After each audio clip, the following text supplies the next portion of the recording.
إن الحمد لله نحمده ونستعينه ونستغفره ونعوذ بالله من شرور أنفسنا ومن سيئات أعمالنا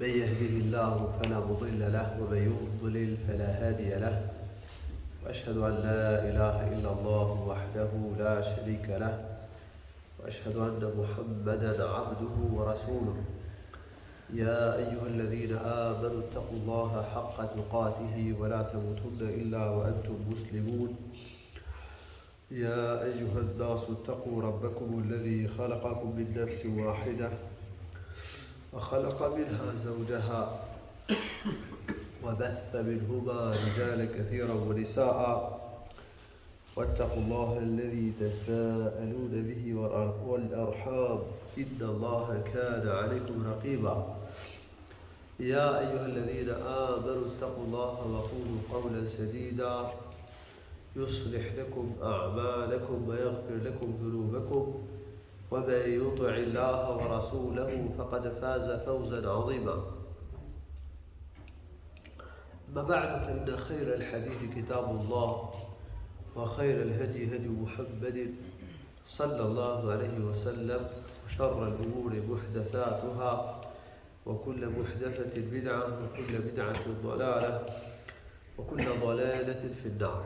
تداشر الليزر نتابع باب كرامات الأولياء وفضلهم كرامات الأولياء dhe mirësitë e tyre. Imam an-Nawawi Allahu mëshiroft ka sjell fjalën e Allahut subhanahu wa ta'ala ala inna awliya Allah la khawfun alayhim wa la hum yahzanun alladhina amanu wa kanu yattaqun lahum al-bushra fi al-hayati ad-dunya wa fi al-akhirah la tabdila li kalimati Allah dhalika al-fawzu al-azim. Evlijat e Allahut, të dashurit e Allahut, as nuk do të friksohen për dënimin e ahiret dhe as nuk do të pikëllohen për çfarë kanë lënë në këtë botë. Evlijat e Allahut, të dashurit e Allahut, janë besimtarët që kanë frikë Allahut. Ata që kanë besuar dhe që kanë frikë Allahut lartësuar. Dhe duke qenë se kanë frikë Allahut, ata mbrohen nga dënimi i Allahut duke i zbatuar detyrat e fesë dhe duke u larguar nga gjunahet. Allahu lartësuar në këtë ajet të Kur'anit ka përmendur cilësitë e evlijave të tij. Evlijat e Allahut të lartësuar kanë besim, e besojnë Allahun, e besojnë profetin, e ndjekin profetin sallallahu alaihi wasallam dhe kanë taqwa.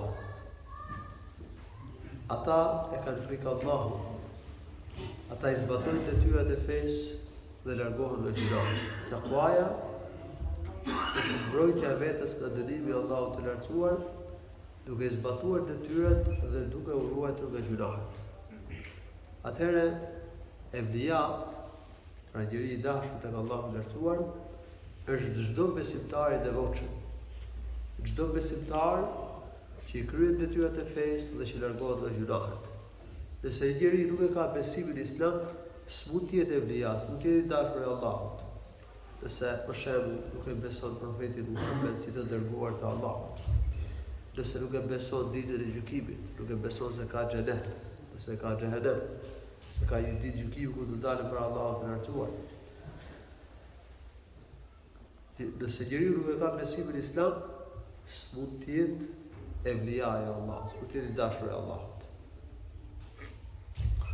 Po kështu, në qoftë se njeriu nuk është prej atyre që e kanë frikë Zotit, nëse nuk i kryen detyrat e fesë dhe nuk largohet nga gjunahet, s'mund të jetë i dashur i Allahut të lartësuar. Allahu i lartësuar në ajetin që i përmenda ka folur për mirësitë që do të arrijë të dashurit e tij dhe i ka përmendur edhe cilësitë e tyre. E ka përmendur Allahu i lartësuar se si mund të arrijë të bëhemi të dashur të Allahut të lartësuar, për duke zbatuar detyrat e fesë dhe duke u larguar nga gjyrahat. Kështu arrin muslimoni të bëhet i dashur i Allahut të lartësuar. Kush nuk e zbaton detyrat e fesë dhe nuk ruhet nga gjyrahat, ai nuk hyn ke evlijat e Allahut. Ai mund të jetë musliman, por nuk është besimtar i mirë. Ky është prej atyre që i afron Allahut, që i bën miq të tij, i bën evlija, i bën të dashur të tij. Profeti sallallahu alaihi wasallam në një hadith që transmeton Ebu Hurajra, pra Ebu Hurajra ka treguar se profeti sallallahu alaihi wasallam ka thënë, Allahu i lartësuar ka thënë, ky është hadith qudsi, jo fjalë hyjnore këto. Men aada li waliyan faqad adhantuhu bil harb. Kush mundon, kush dëmton një mik të tij, një evlija, një të dashurit tim, unë i hap atij luftë, kështu thot Allahu i lartësuar. Wa ma taqarraba ilayya 'abdi bi shay'in ahabbu ilayya mimma aftaradtuhu alayhi. Robi im nuk mund të afrohet tek unë, pra thot Allahu i lartësuar, robi im nuk mund të afrohet tek unë me diçka që unë e dua më shumë se sa veprat që ja kam bërë detyrë, se sa farzë. ولا يزال عبدي يتقرب إلي بالنوافل حتى أحبه. Por robi im do të vazhdoj të afrohet tek unë me veprat nafile derisa unë ta dua atë. Atëherë, për të bërë i dashur i Allahut, duhet që të kryejmë farzet. Kjo është e para. E dyta, për të afruar akoma më shumë tek Allahu, për të bërë edhe më të dashur tek Allahu i lartësuar, sepse grada e dashurisë së Allahut, pra grada e Allahut që mund të arrijë njeriu, mund të është shkallë. Ka njerëz që janë të afruar tek Allahu, po ka që janë dhe më të afruar, ka që janë të dashur, po ka që janë fort të dashur tek Allahu i lartësuar. Dhe ata që bëjnë përveç farzeve dhe vepra nafile, afrohen më shumë tek Allahu i lartësuar. Pastaj thot fa idha ahbabtuhu kuntu sam'ahu alladhi yasma'u bih wa basarahu alladhi yubsiru bih wa yadahu allati yubtishu biha wa rijluhu allati yamshi biha. Kur unë ta dua robin tim, thot Allahu, kur unë ta dua robin tim, bëhet të dëgjuarit e tij, të shikuarit e tij, dora e tij, këmba e tij. Nëse do të më kërkojë diçka, do t'ja jap, wala in sa'alani la utiyanna, wala in ista'adhani la u'idhanna. Dhe nëse do të më kërkojë mbrojtje, unë kam për ta mbrojtur. Evlijat Allahu subhanahu wa ta'ala i fitojnë këto mirësi që përmendet në këtë hadith. Pak më pas do të flas për disa nga mirësitë që i arrin evlijat Allahut dhe do t'i përmend edhe këto që përmendet në këtë hadith, inshallah ta'ala, në këtë hadith qudsi. Atëherë, Allahu në Kur'an e ka treguar cilësitë e evlijat, dhe profetin e ka treguar mënyrën dhe veprat me të cilat njeriu bëhet i dashur Allahut të lartësuar. Të përpiqemi të kemi këto cilësi dhe të kryejmë veprat që pëlqen Allahu i lartësuar në mënyrë që të bëhemi evlijat të tij, të bëhemi të dashur të Allahut të lartësuar. Lahumul bushra fil hayati dunya wa fil akhirah. Evlijat e Allahut do të kenë lajmin e gëzueshëm për ato që e kënaqin në jetën e kësaj bote. Do kenë lajmin e gëzueshëm për ato që i kënaqin në jetën e kësaj bote. Allahu i lartësuar, evlijat e tij do t'i gëzojë në jetën e kësaj bote. Dhe ke mirësitë, ke gëzimet, ke të mirat që Allahu i lartësuar u jep evlijave të tij në jetën e kësaj bote, hyn jetesa e mirë. Allahu miqve të tij, të dashurët të tij, do t'ua bëjë jetën të mirë, të këndshme, të lumtur. Thot Allahu lartuar në Kur'an: "Men amila salihan min dhakarin aw untha wa huwa mu'min falanuhyiyannahu hayatan tayyibah wa lanajziyannahum ajrahum bi ahsani ma kanu ya'malun." Kush punon vepra të mira, qoftë mashkull apo femër, duke qenë besimtar, ne do t'ja mundësojmë të bëjë jetë mirë në jetën e kësaj bote. Dhe do ta shpërblejmë si shpërblimi për veprat më të mira në botën tjetër. Ky ajet tregon se Allahu subhanahu wa taala atë që bën vepra të mira duke qenë besimtar,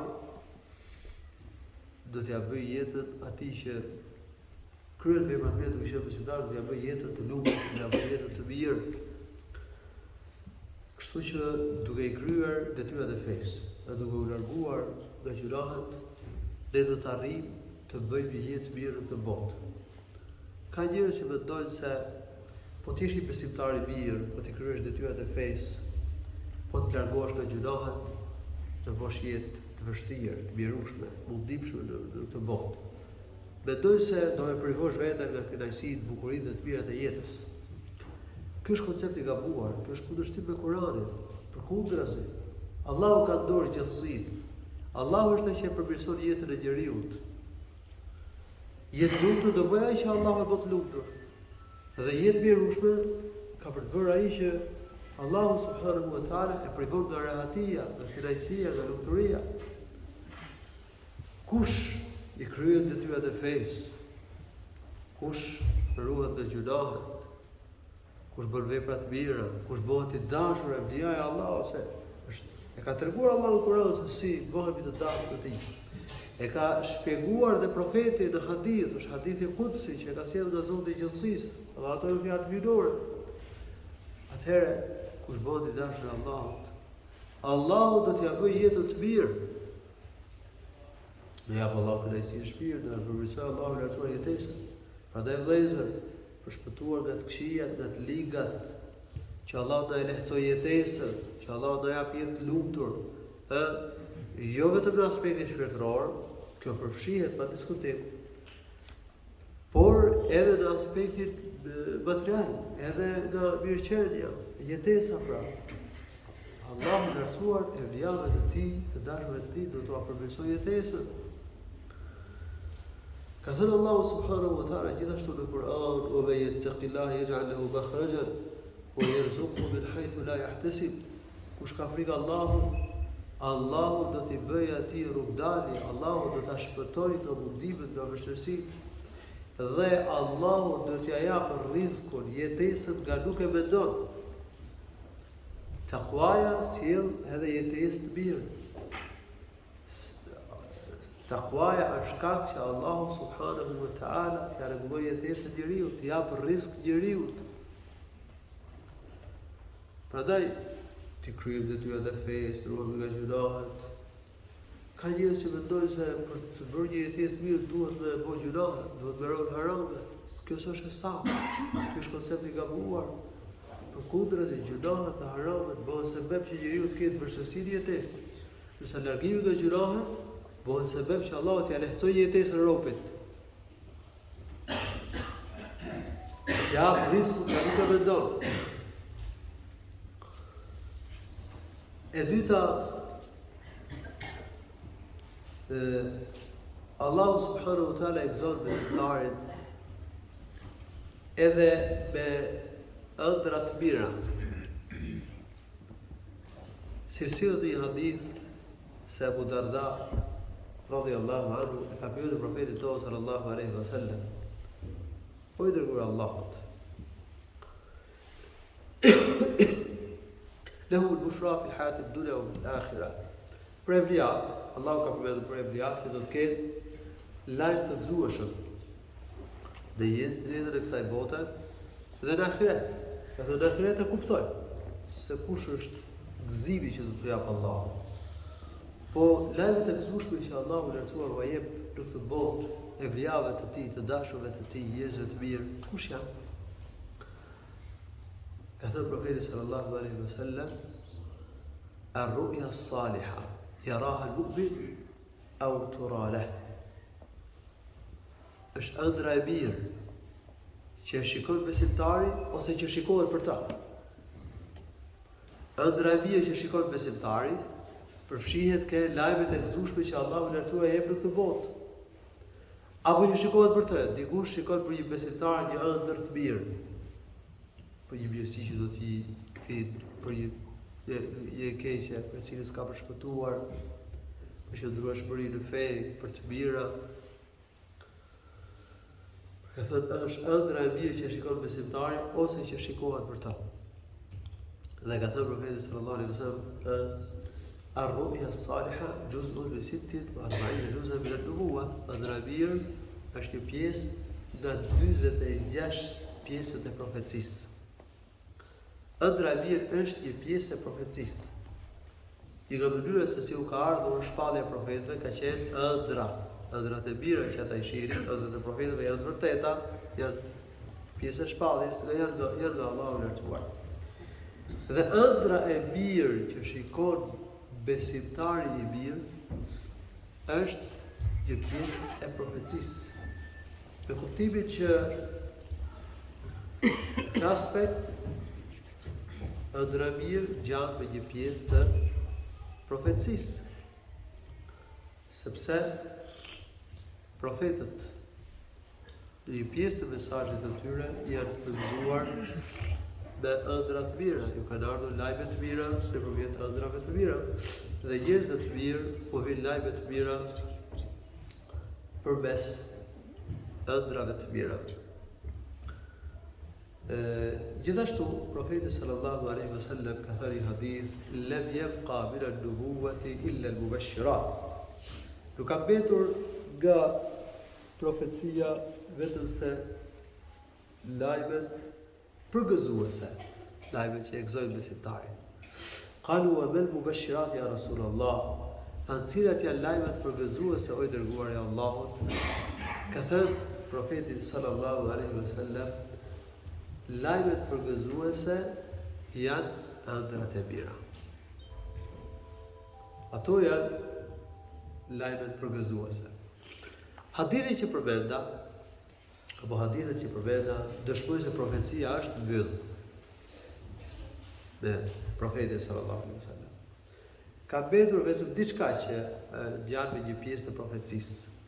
Ëndrat e mira që shohin njerëzit e mirë. Kështu që pas profetit tonë s'ka më profet.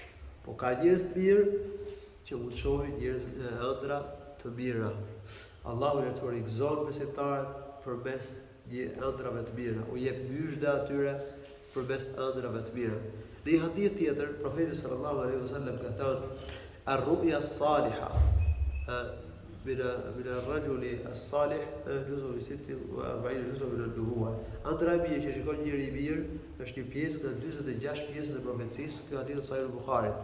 Ka thënë profeti sallallahu alaihi wasallam gjithashtu, ar-ru'ya min ar-rahmani wal-hulu min ash-shaytan. Ëndra e mirë është nga Rahmani, nga i gjithëmshirshmi, ndërsa ëndra e keqe është nga shejtani.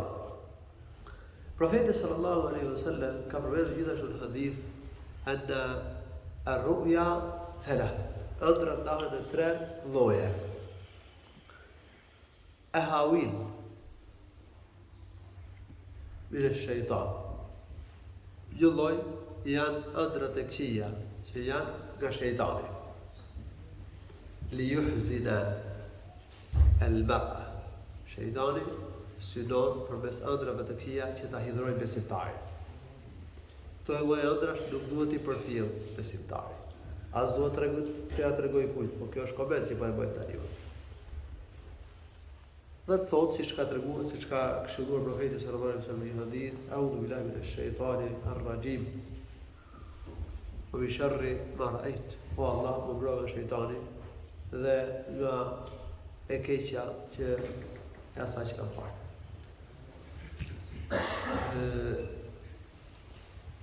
Dhe fry dhe fare pak shtyp dhe e majta 3 herë. Po të kthehet në krahun tjetër edhe më mirë vepron. po të shohat marrë abdest dhe të falë 2 rekate namaz, akoma më mirë. Atëherë ka ëndra të këqija që janë për shejtanit.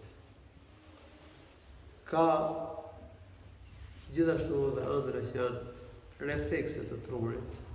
Profeti sallallahu alaihi wasallam të lloj ëndra thotë: "Wa ma yahumu bihi ar-rajulu fi yaqadatihi fa yarahu fi manamihi."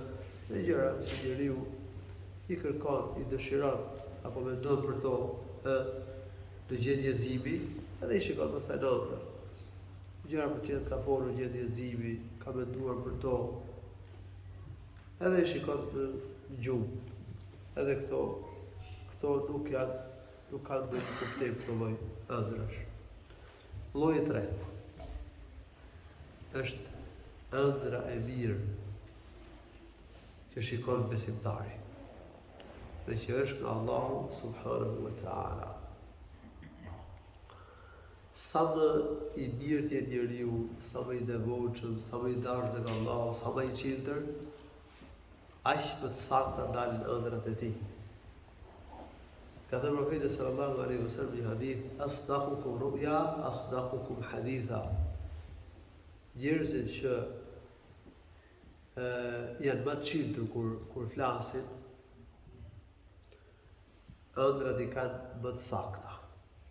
Se njeriu është i çiltur, është i drejtë dhe ëndrat do ta ketë ëndrat i dalin të sakta.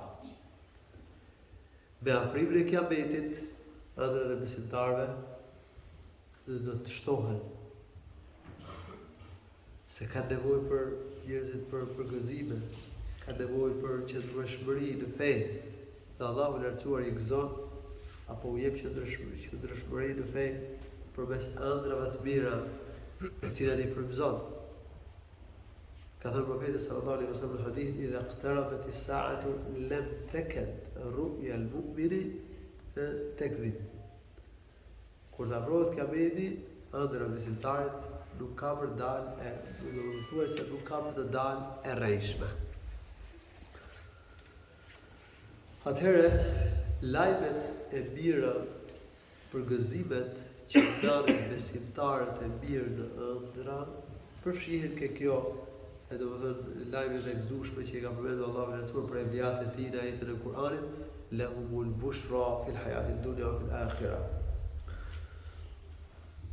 Këtu përfshihet edhe fjalët e mira që thuhen për besimtarin.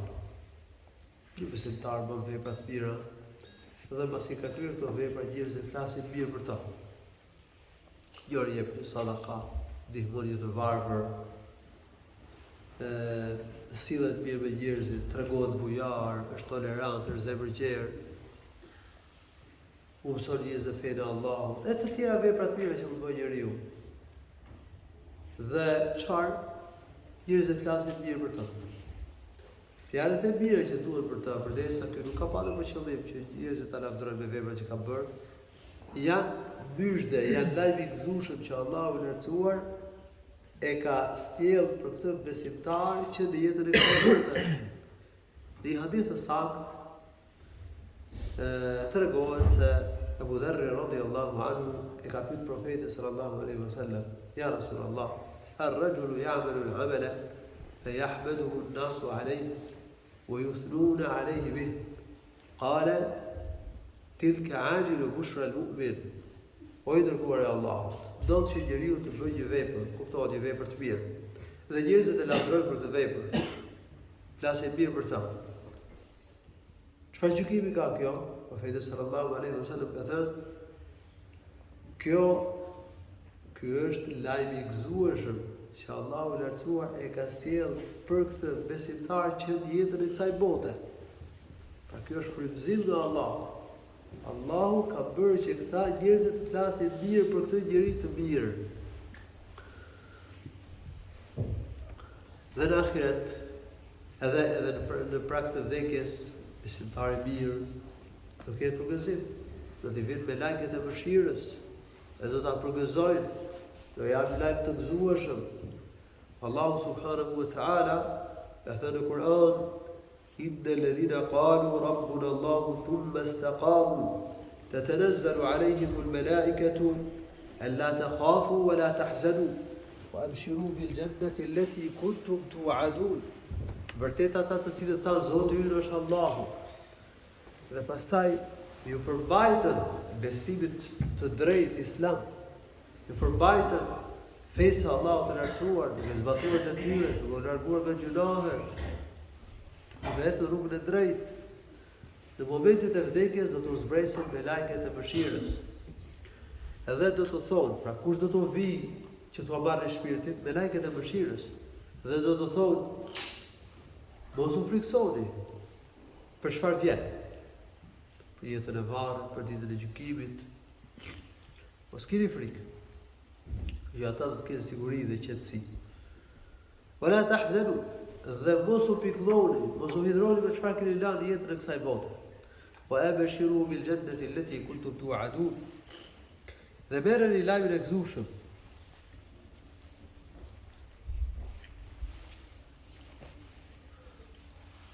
Për xhenetin që u është premtuar. Ju do të jeni banor të xhenetit. Nahnu awliya'ukum fil hayati ad-dunya wa fil akhirah. Ne kemi qenë ndihmësit tuaj në jetën e kësaj bote. Me lajket e ndihmojnë besimtarin në jetën e kësaj bote.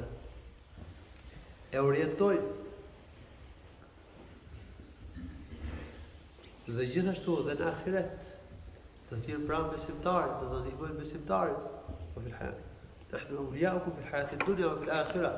Wa lakum fiha ma tashtahi anfusukum wa lakum fiha ma tad'un. Ju do të keni në ahiret gjithçka që dëshironi. Dhe gjithçka që kërkoni. Në xhenet besimtarët do të plotësojnë gjitha dëshirat. Do të plotësojnë të gjitha kërkesat. Xheneti është vendi ku njeriu plotëson gjitha dëshirat dhe ku realizon të gjitha qëllimet, të gjitha kërkesat. Nuzulan min ghafurir rahim.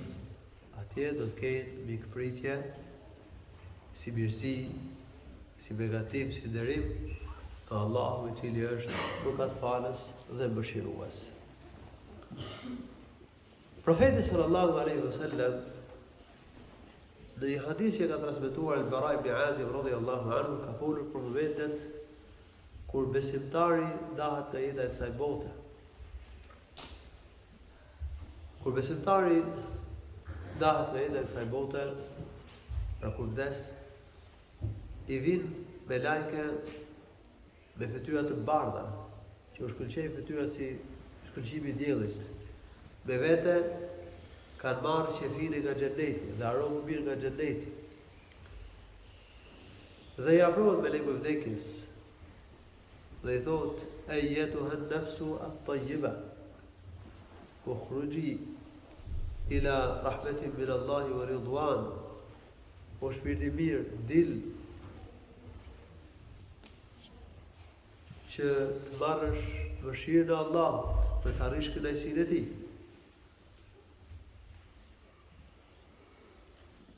Edhe kështu shpirti besimtarit do të dalë me një lehtësi të madhe nga trupi i tij.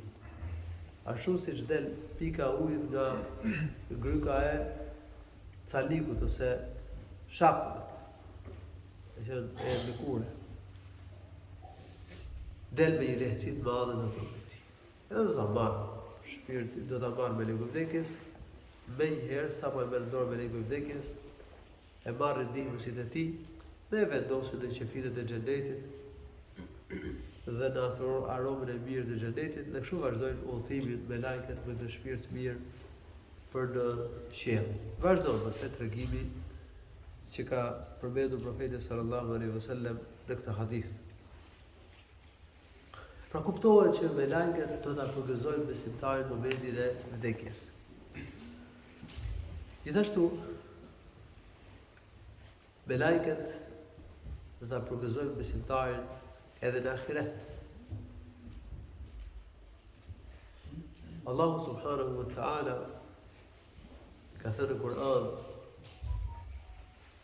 "Yawma tara al-mu'minina wal-mu'minati yas'a nuruhum bayna aydihim wa bi aymanihim بشراكم اليوم جنات تجري من تحتها الأنهار خالدين فيها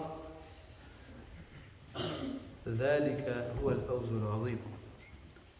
Ditën kur të vresh besimtarët dhe besimtarët, të ketë dritë në të djathtën e tyre dhe përpara.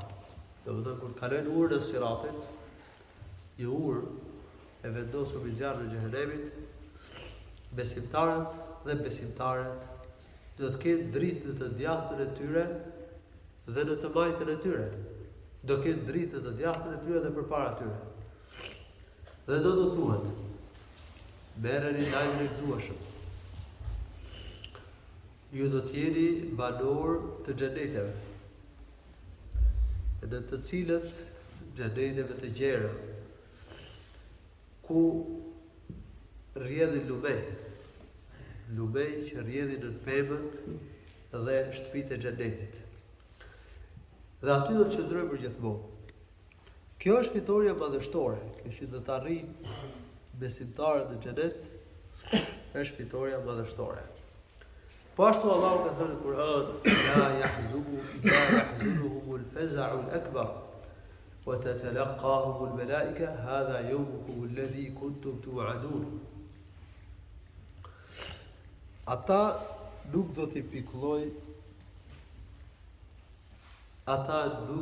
piklloj të merri ditës gjykimit. Nuk do shqetësohen, nuk do friksohen, nuk do të hidhrohen dhe merret e ditës gjykimit. Dhe do t'i përgëzojnë me lajket.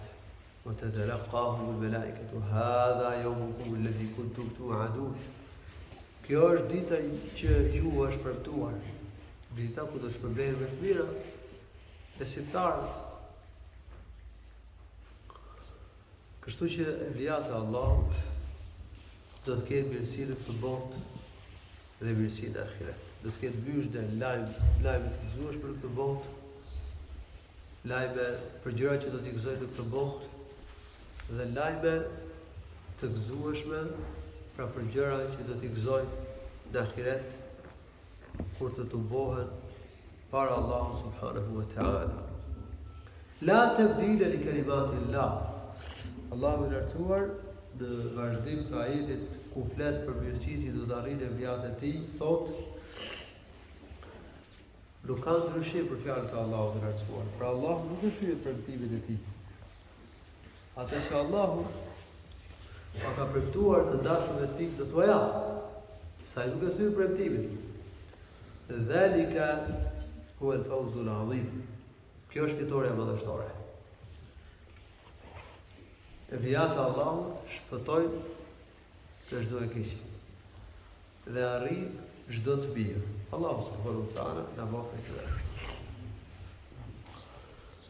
Në këtë temë, autori ka përmendur dhe ajetet që flasin për kerametet që Allahu i lartësuar ja ka dhënë Merjemes alayhis salam, nënës së Isait alayhis salatu wassalam.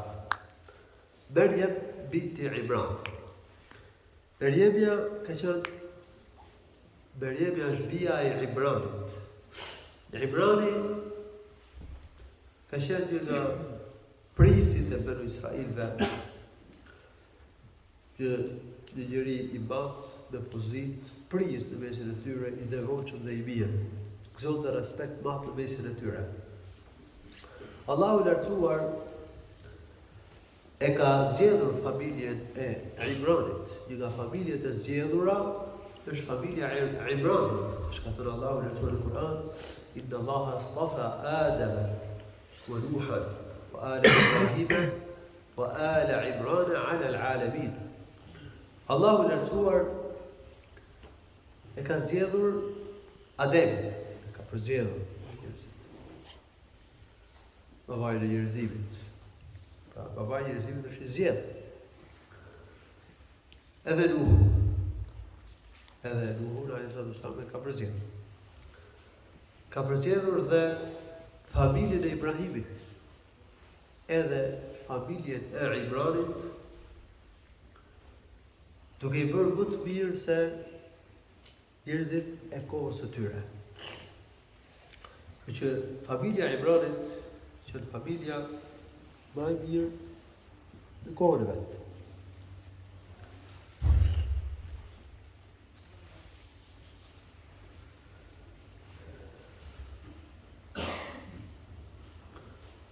Nëna e Merjemës, alayhis salam,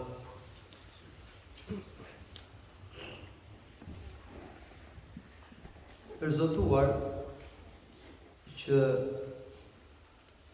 foshin që do t'i linte, ta linte si shërbyes në Beitul Maqdis në Palestinë. Ajo mendonte se do t'i linte djalë. Edhe këtë djalë, këtë fëmijë pra që do t'i linte, do t'a linte të shërbente në Beitul Maqdis. إذ قالت امرأة عمران رب إني نذرت لك ما في بطني محررا. Zotim, jam zotuar që fëmijën që kam në bark, mbasi ta lind, ta caktoj vetëm për ty, si shërbëtor në Beitul Maqdis. Kjo është kuptimi. Inni nadhartu laka ma fi batni muharrara taqabbal minni innaka antas samiul alim. Pranoje për meje, tha ajo, këtë Zotin. Ti e dëgjues, e dëgjon lutjen time. Dhe i dishëm, ti e din jetën dhe qëllimin tim. Por ajo lindi një vajzë, lindi Merjemen عليه السلام. فلما وضعتها قالت ربي إني وضعتها أنثى. Pasi lindi tha, Zoti im, unë linda një vajzë. Allahu e dinte më mirë se çfarë kishte lindur ajo. Ajo kishte dëshirë që t'i lindej një djalë, sepse djali e kryente më mirë shërbimin në Beitul Maqdis. Por Allahu i lartësuar e dinte punët më mirë. Allahu subhanahu wa ta'ala e dinte që më e mira për të ishte që t'i lindte vajzë. Se Allahu i lartësuar këtë vajzë do ta përgatiste për çështje madhore. Dhe ajo do të ishte nëna e Isait, alayhi salatu wassalam. قالت ربي إني وضعتها أنثى والله أعلم بما وضعت وليس الذكر كالأنثى. Mashkulli nuk është si femra, thotë Allahu i lartësuar. Mashkulli është më i fuqishëm, ka aftësi më të mira për të kryer punët, për të kryer shërbimet. Kjo ajet tregon se mashkulli nuk është i barabartë me femrën të gjitha çështjet. Ka çështje, ka aspekte në të cilat mashkulli dhe femra janë barabartë.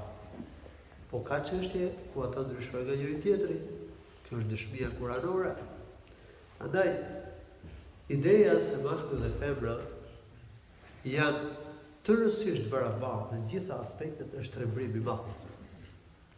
Është kundërshtim me librin e Zotit, me logjikën, me natyrën e krijimit që ne ka dhënë Allahu i lartësuar. Ajo është një ide e keqe që përhapin lëvizje të këqija për dëmtuar si mashkullin edhe femrën. وليس الذكر كالأنثى وإني سميتها مريم. Dhe ajo tha, unë ja kam vënë emrin e saj Maryam. وإني أعيذها بك وذريتها من الشيطان الرجيم. Dhe unë të lutem ty, o Allah, që ta mbrosh atë dhe pasardhësit e saj nga shejtani i mallkuar. Allahu i lartësuar pranoi lutjen e nënës së Merjemës, alayhis salam. Dhe e mbrojti Merjemen nga shejtani. E mbrojti dhe birin e saj Isai nga shejtani.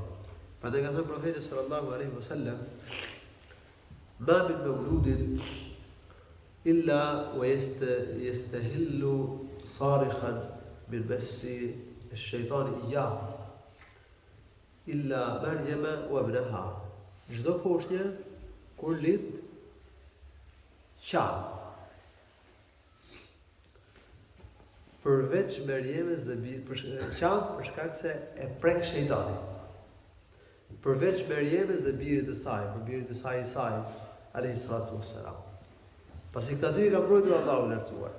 Allahu e ka pranuar lutjen e nënës së Merjemës dhe e ka mbrojtur Merjemën edhe birin e saj nga shejtani i mallkuar. Ajo ishte lutur Allahut të lartësuar që Allahu ta pranonte këtë zotim. Ishte zotuar që fëmia e saj të bëhej shërbëtor në Beitul Maqdis. Allahu i lartësuar ja pranoi këtë zotim. Fataqabbalaha rabbuha qabulan hasana wa anbataha nabatan hasana wa kaffalaha Zakaria. Allahu subhanahu wa ta'ala e pranoi zotimin e saj, ja pranoi lutjen e saj dhe ja pranoi zotimin e saj në mënyrën më të mirë. Allahu që i kënaqur me zotimin e saj, e pranoi zotimin e saj, ja plotësoi asaj ato që kërkonte përmes këtij zotimi që ajo kishte bërë. Dhe Allahu subhanahu wa ta'ala e mori në kujdesin e vet Merjem alayhis salam. Dhe e bëri të mundur që ajo të zhvillohej dhe të rritej në mënyrë më të mirë, duke përmirësuar, duke ja bërë jetesën të mirë Merjemës alayhis salam. Wa anbataha nabatan hasana wa kaffalaha Zakaria. Dhe Allahu subhanahu wa ta'ala caktoi Zakarian si kujdestar të saj. Bëri të mundur që kujdestari i saj të ishte Zakaria alayhis salam. Zakaria është nga profetët e Allahut. Zakaria ishte burri i motrës së Merjemës. Allahu i lartësuar ka përmendur në Kur'an se Benu Israilit kanë hedhur short se cili do ta mberte në kujdestari Merjemën. Se Merjemja ishte bia e Imranit. Ma përmenda pak më përpara që Imrani ka qenë një njeri me pozit. E konsideronin ishte një pozit, njeri i mirë, ishte një prijes fetar. Dhe secili për tyre kërkonte që ta kishte në kujdestari bijin e tij. Dhe kështu hodhën short. Por shorti i doli Zakarias. Kështu Allahu i lartësuar bëri të mundur që të kujdesej për të Zakaria alayhis salam. Po këtu në këtë ajet ka kaffalaha Zakaria, Allahu bëri të mundur që kujdestar për të ishte Zakaria alayhis salam. وما بآياته ثوت وما كنت لديهم إذ يلقون أقلامهم أيهم يكفل مريم وما كنت لديهم إذ يختصمون. الله سبحانه وتعالى يسيرته يتيسن يسيرته رزقون Merjemës alayhis salam në mënyrë të jashtëzakonshme, si nderim për ta. Zakaria alayhis salam e vendosi Merjemën që të banonte në vendin ku ai bënte ibadet, që quhej mihrab. Ishte vendi ku bënte ibadet Zakaria alayhis salam. Fjala mihrab e përmendur në këtë ajet kullama dakhala alayha Zakaria al-mihraba. Nuk është mihrabi që kanë xhamiat në kohën tonë, por është fjala për vendin e ibadetit ku qëndronte Zakaria alayhis salam. Dhe në këtë vend ai kishte vendosur Merjemën alayhis salam për të kujdesur për ta. Dhe u përmenda pak më përpara që Zakaria alayhis salam ishte i martuar me motrën e Merjemes. Sipas një hadithit profetit sallallahu alaihi wasallam, tezja është në vend të nënës.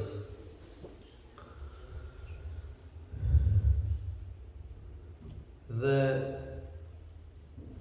profeti sallallahu alaihi wasallam bijën e Hamzës ja ka lënë në kujdestari tezës së saj. Kurse sipas tregimit të Merjemes dhe Zekarias, Allahu i lartësuar bëri të mundur që Merjemja të ishte në kujdestarinë e Zekarias, i cili kishte bashorte motrën e Merjemes. Sa herë që Zekaria a.s. shkonte në vendin ku bënte ibadet në mihrab dhe ku ndodhej Merjemja a.s.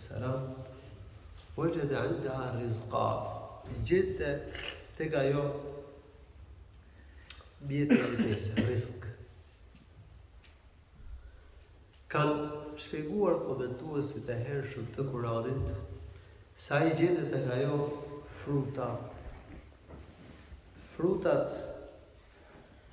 e dibrit i gjende tek ajo në verë, dhe frutat e verës i gjende tek ajo në dibër.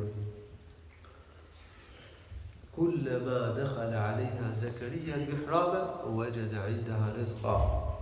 Qala ya Maryam anna laki hadha. Dhe ky rizq i vite në mënyrë të jashtëzakonshme. Kjo e habiti Zekaria alayhi salam. Dhe e pyeti i tha: "O Maryam, anna laki hadha? Nga të vjen ky rizq ty?" Qalet huwa min 'indillah. Ajo tha: "Ky rizq mua më vjen nga Allahu lartësuar. Inna Allah yarzuqu man yasha'u bighayri hisab."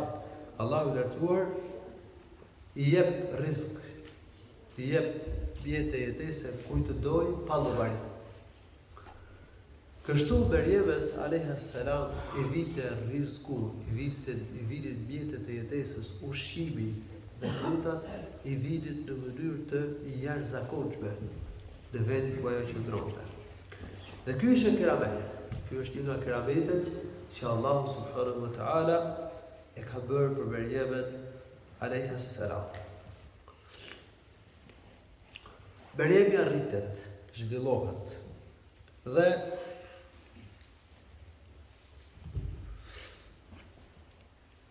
distancohet nga njerëzit, duke qëndruar larg tyre në një vend në vetmi. Allahu subhanahu wa ta'ala thot në Kur'an: "Wadhkur fil kitabi Maryama idh intabadhat min ahliha makanan sharqiyya." Ajo u tërhoq për qëndruar në vetmi, në një distancë, në një vend që ishte larg njerëzve, në lidhje të qytetit apo të vendit të banorëve, të vendit ku banonte populli i saj.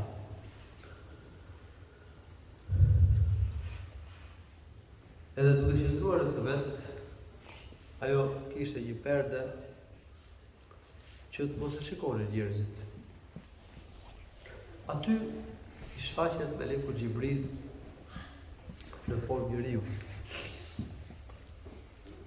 Dhe ajo thot: "Qalet inni a'udhu birrahmani minka in kunta taqiyya." I tha: "Unë i lutem Rahmanin që të më mbroj prej teje. Nëse je njëri i devotshëm, mos më prek, mos më dëmto."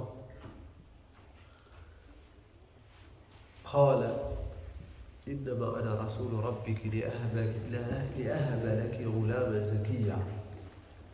Ai tha: "Unë jam i dërguar i Zotit tek ty, që do të jap ty një djalë të pastër, të lirë.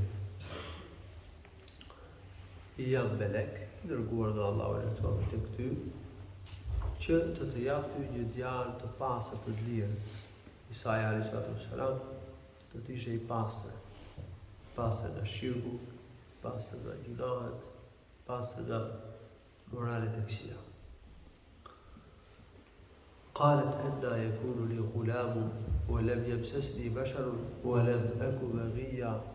Ajo tha, e si mundet që unë të lind djalë, kur mua nuk më ka prekur njëri me martesë të lishme, dhe as nuk jam imorale, që jam prostitu.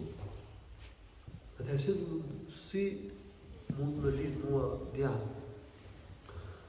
قال كذلك قال ربك هو علي هين ولنجعله آية للناس ورحمة منا وكان أمرا مقضيا. Ai tha, është si shteti, je pastër, je lirë, por kështu ka thënë Zoti yt. Ai ka thënë që kjo është e lehtë për mua. Dhe ne duam që atë ta bëjmë shenjë për njerëzit, argument për plot fuqieshmërinë e Allahut të lartësuar. Allahu ka pushtet, ka fuqi për të bërë gjithçka. Dhe ai e ka krijuar Isain alayhis salam pa babë. Që ta bëjmë shenjë, ta bëjmë argument për njerëzit, argument për fuqinë e Allahut të lartësuar. Dhe mëshirë e Allahut të lartësuar për njerëzit. Isai alayhis salam erdhi si mëshirë për njerëzit. Mesazhi i tij ka qenë mëshirë për Banu Israilit. Rahmatan minna wa kana amran maqdiya. Çështja e lidhjes së Isait alayhis salam është paracaktuar dhe do të bëhet patjetër realitet. Wa kana amran maqdiya. فحملته فانتبذت به مكانا قصيا. Kështu Mariamja u bë me barë. U është të zënë. Dietarët, komentuesit e Kuranit ka shpjeguar se Xhibrili alayhis salam i lëshoi asaj një frym në grykën e këmbishës së saj. Edhe kjo frym i arriti në mitër. Edhe kështu ajo beti shtatzan.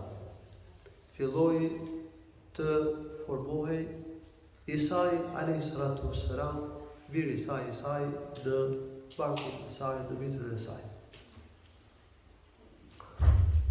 Dhe u tërhoq në një vend largët, dhe shikoni njerëzit, sepse bara do t'i rritej.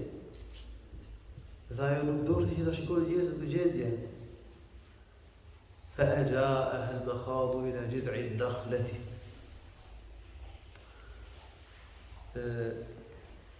Dhimbjet e lindjes e detyruan që ajo të shkonte dhe të qëndronte pranë trupit të një palme. قالت يا ليتني مت قبل هذا وكنت نسيا منسيا. Dhe tha, sikur kisha vdekur para këtij momenti. Dhe mos përmendesha kur. Ti isha harruar, mos përmende kush. Gjendje që atë e shqetësonte shumë. Si do dilte para njerëzve me këtë foshje? Çfarë do thoshte njerëzve? Si do të përballej me ta? Ai ishte e lirë, e pastër, moralshme, grua lart.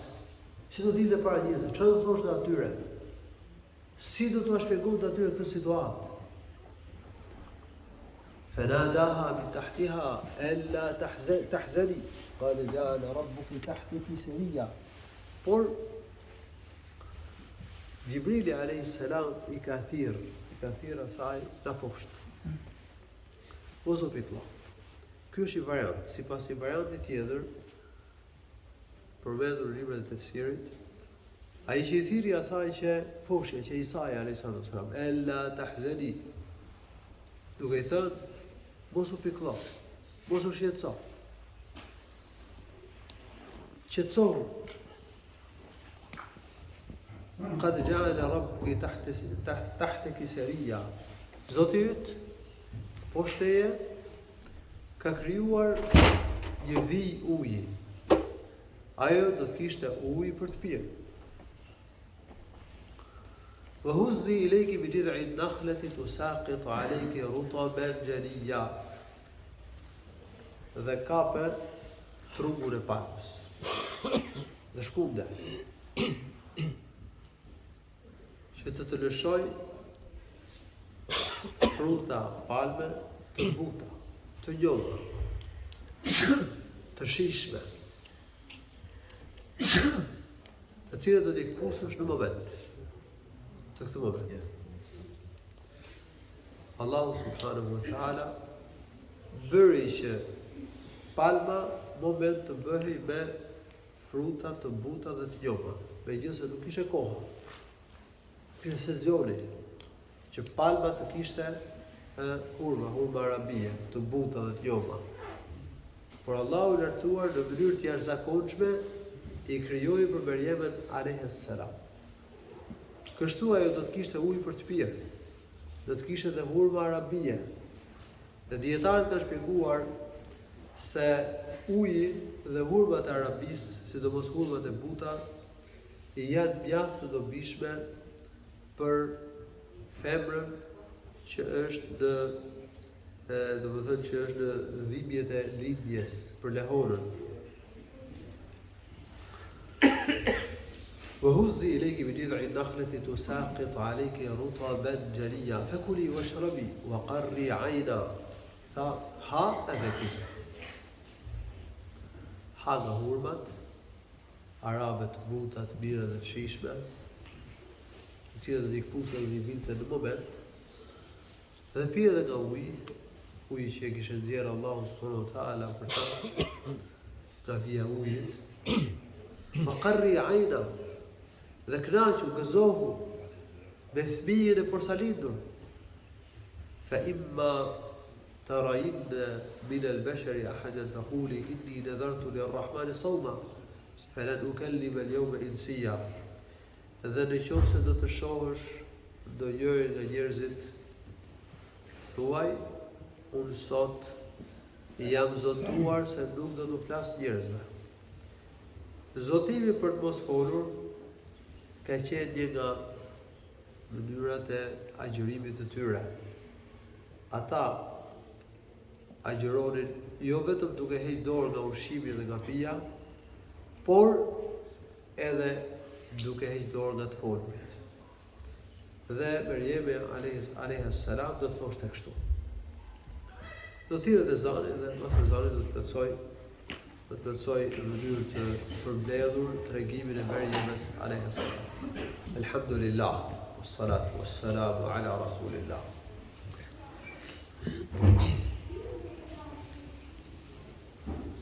Shariati i tyre, atëherë shariati i kohës Merjemes alayhis salam e përmbante edhe këtë çështje, që ata ta agjëronin duke heqë dorë nga të folurit, nga biseda. Ndërsa shariati jonë që solli profeti sallallahu alaihi wasallam nuk e përmban diçka të tillë. Kështu që nuk lejohet që dikush pretendoj se do të agjëroj duke heqë dorë nga biseda, nga të folurit, e duke i quajtur këtë një formë agjërimi. Kjo ka qenë një çështje rituale që i përkiste shariatit tyre dhe nuk i përket shariatit tonë. Ka njerëz të devijuar, të cilët kërkojnë që ta bëjnë këtë dhe praktik të muslimanëve. Por këtë nuk e përmban shariati jonë. Dhe ne nuk duhet bëjmë gjëra që nuk i përmban shariati jonë. فأتت به قومها تحمله. Merjemi alayhis salam e mori foshën e porsalindur Isait alayhis salam dhe shkon tek populli i saj. قالوا يا مريم لقد جئت شيئا فريا. Ata thanë, o Merjem, ti ke sajuar një shpifje të madhe, ke sjellë diçka shumë të rëndë. Sipas tyre, ke lindur një fëmijë në marrëdhënie jashtëmartësore. Nuk imagjinonin ata se ky foshnjë kishe lindur në mënyrë të jashtëzakonshme. Allahu i lartësuar e kishte krijuar atë pa babë. Ja ukhta Haruna, ma kana abuki imra'a sawin, wa ma kanat ummuki baghiya. Thanë, o motra e Harunit, babai jot nuk ka qenë njeri i keq, ka qenë njeri i mirë, njeri i drejtë. Wa ma kanat ummuki baghiya, dhe nëna jote nuk ka qenë një grua ignorante, përkundër se ka qenë mirë, e ndershme, e lartë. Pra ti ke pas prindër fisnik, prindër të ndershëm, të mirë, të drejtë. Si dole ti kështu? Çfarë ke bërë kështu? Ata i thanë, o motra e Harunit, sipas një mendimit të dietarëve, Merjemja rrjedh nga Haruni, vllai i Musait alayhis salam, që kanë qenë dy profetë të Zotit. Dhe duke qenë se ai ishte një pasardhës si Harunit alayhis salam, ata thanë, o motra e Harunit, siç ishte shprehja, domethënë vllai i këtij fisi, domethënë që i përket këtij fisi. Sipas mendimit tjetër, ishte njëri i mirë të kohën e tyre që quhej Harun. Dhe kjo kishte ngjashmëri me të, në devocion fetar. Prandaj thanë ja ukhta Harun, pra, o ti që i gjan Harunit në ibadet, në adhurim. Dhe në kohën e tyre u vinin emrat e profetëve dhe njerëzve të mirë u avinin fëmijëve. Siç sillet kjo dhënë hadith profetit sallallahu alaihi wasallam. Mendimi i tretë është që realisht Merjemja alayhis salam e ka pas një vëlla me emrin Harun, që ishte njëri i mirë. Edhe ky i tretë mund të jetë, ky i tretë është mendimi më i mundshëm. Fa asharat ilay, Merjemja alayhis salam nuk foli. Por bëri me shenjë nga Isa alayhis salam. Qalu kayfa nukallimu man kana fi al-mahdi sabiyya. Ata thonë si mund t'i flasim ne atij që është foshje në djep, foshje i gjiri, foshje i djepi, s'mund të flas. Zakonisht foshja në djep, foshja në gjiri nuk flet. Por Isaia alayhis salam foli. Allahu i lartësuar bëri që të fliste Isaia alayhis salam. Edhe kjo do të ishte dëshmi për të lirësinë, për pastërtinë, për dëshmërinë e nënës së tij Merjemës alayhis salam. Allahu që ja dha në mënyrë të jashtëzakonshme. Allahu i lartësuar do ta nxirrte atë faqe bardhë. Allahu do ta mbronte atë. Qala inni Abdullah atani al-kitaba wa ja'alani nabiyya. Isaia alayhis salam foli kur ishte poshtë djep. Tha unë jam robi i Allahut. Duke hedhur poshtë besimin e krishterëve të cilët e konsiderojnë Zot, e konsiderojnë birë të Zotit. Ai tha, qala inni Abdullah, unë jam robi i Allahut, atani al-kitab. Ai do të më jap mua librin, domethënë do të më jap Injilin. Wa ja'alani nabiyya. Dhe ai më ka bërë mua profet.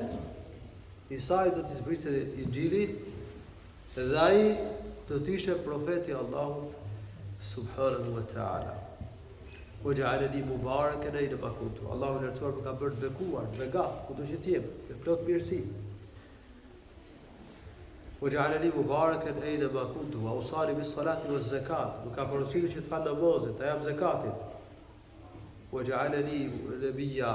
Dhe Allahu i lartësuar pra më ka bërë profet, më ka bërë bekuar, më ka urdhëruar të fal namazin, të jap zakatin.